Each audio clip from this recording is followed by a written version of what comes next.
Bonjour, ici la trompette d'or de l'éveil patriotique de la jeunesse congolaise.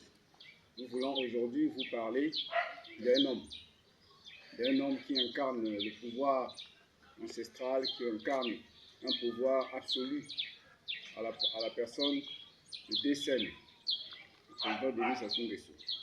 Et nous voulons aujourd'hui vous parler de son emblème qui est l'éléphant. Aujourd'hui ici, il incarne une idéologie à laquelle nous le mettons comme roi. Comme roi, le roi éléphant. Vous savez, l'éléphant est un mammifère noble de l'Afrique, car elle représente toute l'Afrique. Pourquoi il choisit cet emblème de l'éléphant qui incarne le pouvoir absolu, le pouvoir africain? Tous ceux qui voient l'éléphant en Afrique, majestueux qu'il est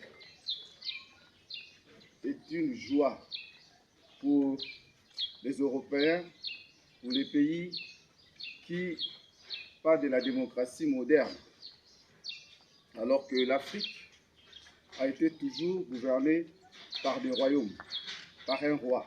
Nous avons connu le royaume Congo, le royaume Malwango, le royaume Teke. Alors ici, le président Denis Sassou Nguesso Décène incarne tous ces facteurs-là, tout ce pouvoir-là. Donc nous voulons vous expliquer ici, par une révélation que j'ai reçue, pas comme tout le monde peut vous l'expliquer, parce que nous savons ce que c'est un éléphant. Dans quel environnement que l'éléphant évolue.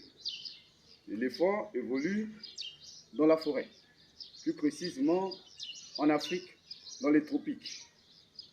C'est un mammifère gigantesque, un mammifère docile. Il vit en communauté, en famille. Il reste fidèle pendant toutes ces années avec sa famille. Et l'une des choses qui le caractérise, c'est ses larges oreilles ou ses grandes oreilles, sa trompe et ses dents d'ivoire que tout le monde ou les occidentaux souvent accourent pour arracher. C'est bon, tu as coupé?